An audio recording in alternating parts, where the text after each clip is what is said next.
తెలంగాణలో జిల్లా పరిషత్ కాలపరిమితి ముగిసిన తర్వాత అన్ని జిల్లాల్లో చివరి సమావేశాలు జరిగాయి. మెజార్టీ జిల్లా పరిషత్తులన్నీ బీఆర్ఎస్ చేతిలో ఉన్నాయి కాబట్టి ఆ జిల్లా పరిషత్ చైర్మన్లతో కేసీఆర్ గారు కూడా సమావేశమయ్యాడు. వాళ్ళకు అభినందనలు తెలియజేశాడు, జయప్రదంగా పూర్తి చేసుకున్నందుకు. అదే సమయంలో కరీంనగర్ జిల్లాలో కరీంనగర్ జిల్లా పరిషత్ సమావేశం జరిగింది.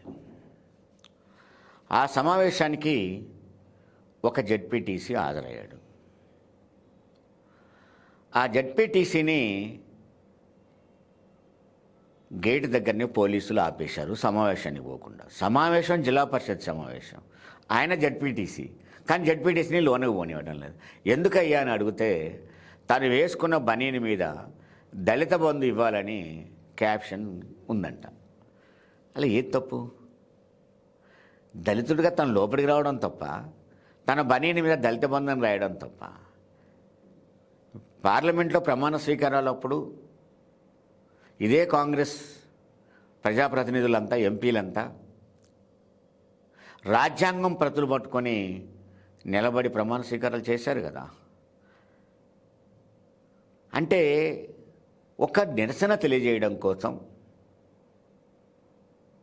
అభ్యర్థులు కానీ ప్రజలకు ఆ రైట్ ఉంది, నిరసన తెలియజేసే రైట్ ఉంది. ఆ నిరసన ప్రజాప్రతినిధులకు కూడా వర్తిస్తుంది. ఆయన నిరసన బనీని మీద దళిత బంధు ఇవ్వాలని రాసుకొచ్చుకున్నాడు.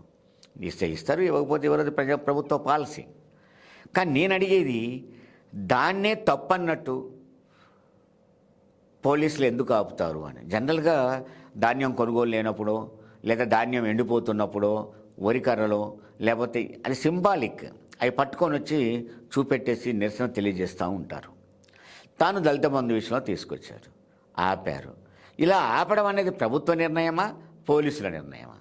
ప్రభుత్వ నిర్ణయం అయితే ఈ ప్రభుత్వం దళిత బంధుకు వ్యతిరేకమా, దళితుడికి వ్యతిరేకమా? అది తేల్చాలి ముందు. దళితుడు లోనికి రావడానికి అడ్డగిస్తున్నారా, దళిత బంధుని ఇవ్వమని చెప్పడానికి అడ్డగిస్తున్నారా? ఇవ్వమని చెప్తే ఇవ్వమని చెప్పుకోండి, మీ పాలసీ.